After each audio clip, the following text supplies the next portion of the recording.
10 বছর ধরে বিবাহিত হওয়ার পরেও আমার কোনো সন্তান ছিল না। আমার স্বামী যখন অন্য শহরে যেতেন তখন আমার দেওর বলতো, বৌদি, এটা একটা অন্যরকম লাড্ডু, 7 দিন ধরে এটি খেলে দাদা আসার সাথে সাথেই বাচ্চা পেটে থেকে যাবে। আমি সেই লাড্ডুগুলি খেয়ে নিয়েছিলাম এবং আমার একটি বাচ্চা হয়েছে। বাচ্চাটির জন্মের সময় আমার দেওর চিৎকার করে বলেছিল যে এই শিশুটি তার। আর যখন ডিএনএ টেস্ট করা হয় তখন যেন আমার পায়ের তলা থেকে মাটি বেরিয়ে আসে, কারণ ওই শিশুটি আমার আসলে কি নাম। আমি খুব সুন্দর ছিলাম এবং আমি এমন একটি বাড়িতে বিয়ে করেছিলাম যেখানে শুধু আমার স্বামী এবং আমার দেওর থাকত। আমার শ্বশুর বাইরের একটি শহরে ছিলেন। এরা খুবই ধনী ছিল। আমার শাশুড়িও ছিল না। আগে আমি খুব খুশি ছিলাম যে এই বাড়িতে কোনো শাশুড়ি নেই, ননদ নেই, ভগ্নিপতি নেই। কিন্তু আমি বুঝতে পেরেছিলাম যে এখানে বসবাস করা খুব কঠিন, কারণ এই বাড়িটা ছিল শুধুই পুরুষের ঘর, আর আমি তাই কাউকে মনের কোনো কথাই বলতে পারতাম না। আমার স্বামীও খুব সিরিয়াস ছিল। আমার বাবা মাও আমাকে বিয়ে দেওয়ার পর এই দেশ ছেড়ে চলে গেল, কারণ তারা এখানে এসেছিল শুধুমাত্র আমাকে বিয়ে দেওয়ার জন্য। আমরা আগে কাতারে থাকতাম। আমার বাবা মা চেয়েছিল আমি পাকিস্তানে থাকি, যাতে আমি এখানকার মাটির কাছাকাছি থাকতে পারি। আমি গরিব তো হয়েই গিয়েছিলাম, কিন্তু খুব চিন্তিত ছিলাম। এই সমস্যার কারণে তখনও পর্যন্ত আমার সন্তান হয়নি। ডাক্তাররা বলতো, আপনার শরীরে রক্ত কম, কারণ আপনি দুঃখী থাকেন সবসময়। আপনার পরিবেশ পরিবর্তন করুন, আপনার জীবনযাপন পরিবর্তন করুন, কোথাও থেকে ঘুরে বেরিয়ে আসুন, এমন কাজ করুন যা আপনাকে খুশি করবে। কিন্তু আমার বর এমন একটা কাজ করত যে একদিনের জন্যেও সে ছুটি নিতে পারত না। আর যেই আমার সাথে কথা বলতো সে আর কেউ না, সে ছিল আমার দেওর, আমারই বয়সী। আর সে দেখতে খুব সুন্দর ছিল। আমার স্বামীর তুলনায় সে একজন ভালো মানুষও ছিল। হাসি ঠাট্টা করত, কিন্তু তার একটা নিজস্ব জগৎ ছিল যেখানে সে আমার জন্য সময় দিতে পারত না। সে ইউনিভার্সিটিতে চলে যেত, সেখানে বন্ধুদের সময় দিত, কিংবা ফোন নিয়ে ব্যস্ত থাকত। আমি ভাবতাম কখন যে সে ফ্রি হয়ে এসে আমার সাথে কথা বলবে, তাহলে আমার সময় ভালোই কাটবে। খুব ভালো কথা বলতো সে। তার নাম ছিল হামাদ। মাঝে মাঝে আমরা দেওর বৌদি মিলে প্ল্যান করতাম। সে কিছু খাবার যেমন পিৎজা, বার্গার এইসব নিয়ে আসত। তারপরে আমরা একসাথে পিৎজা খেতাম, এখানের ওখানের গল্প করতাম। এভাবেই সময় ভালোই কেটে যেত।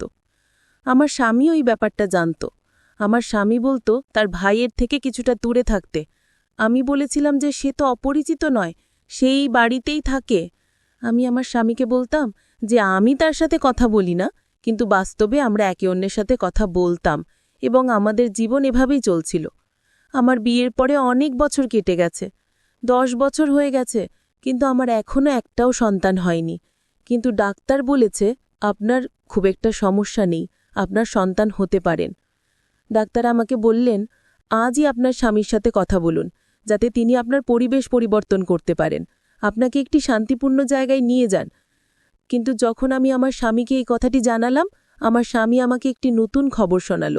সে বলল যে আমাকে কাজের জন্য অন্য শহরে যেতে হবে এবং আমি সেখানেই থাকব, 9 বা 10 মাসের জন্য হতে পারে।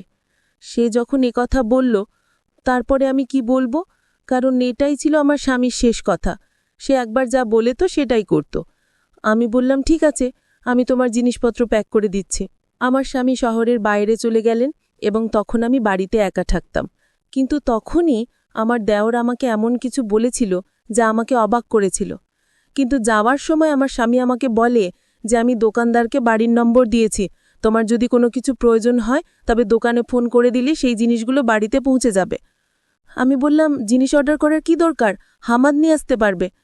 তখন আমার স্বামী বলেছিল, তোমাকে তার কাছে কিছু চাইতে হবে না, এমনকি তার সাথে কথাও বলতে হবে না। সে তার কাজ করুক, তুমি তোমার কাজ করো। এমনকি ওর জন্য রান্না করারও দরকার নেই, ও বাইরে থেকে খাবে। আমি বললাম, তোমার কি হয়েছে? সে বলল, আমি তোমার বর, আর তাই আমি যা বলছি তাই তোমার করতে হবে। আমি বললাম, কিছু হয়েছে? সে বলল, না, তেমন কিছুই না, আমি শুধু তোমাকে বলে দিলাম যে ওর থেকে দূরে থাকবে। আমার এক কাকিমা বাইরে চলে গেছেন, যখন তিনি ফিরে আসবেন তখন তিনি তোমার সাথে থাকতে আসবেন, তোমার খেয়াল রাখবেন উনি, আর তোমার ভয় করবে না একটু। আশ্চর্য ব্যাপার হলো, আমার স্বামী যাওয়ার আগে আমার দেওরের সাথে দেখাও করেনি।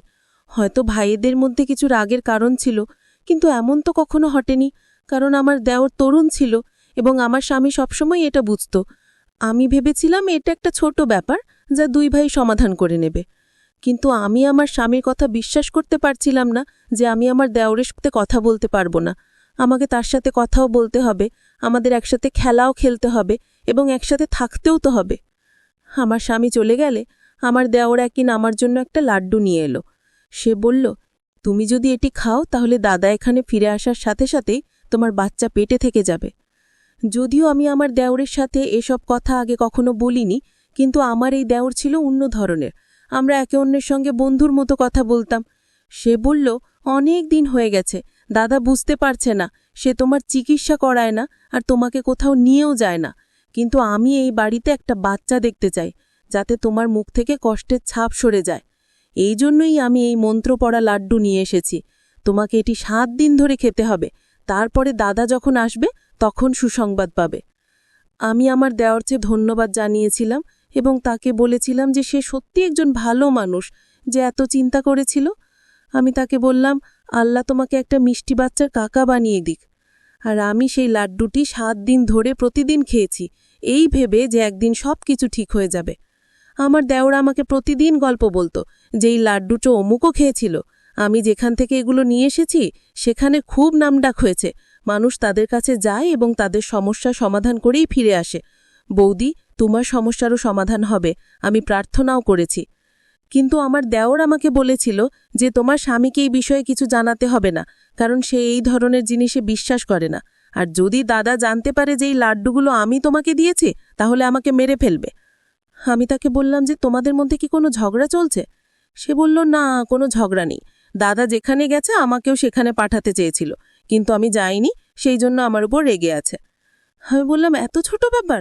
তোমার দাদা তো এমনভাবে রেগেছিল যেন তোমার সাথে তার মৃত্যু হলেও কোনো সম্পর্ক সে রাখবে না। সে বলল, হ্যাঁ, ব্যাপার এইটুকুই, যা সে সাথে সাথে রেগে যায়। কিন্তু সেই দিনগুলোতে আমি আমার দেওরের মধ্যে আরও একটা জিনিস লক্ষ্য করেছিলাম, যা সে আগে কখনো করত না, আর তা হলো সে এখন গভীর রাতে বাড়িতে আসে। আমি একা ছিলাম, তাই আমি ওকে তাড়াতাড়ি আসতে বললাম। আমার মনটা কেমন একটা করে, আমি নার্ভাস হয়ে যাই। সে বলল, বৌদি, আমি তাড়াতাড়ি আসার চেষ্টা করি, কিন্তু কাজটাই এমন যে তোমার জন্য লাড্ডু নিয়ে তবেই তো বাড়ি আসি, তার জন্য আমাকে সেখানে বসতে হয়।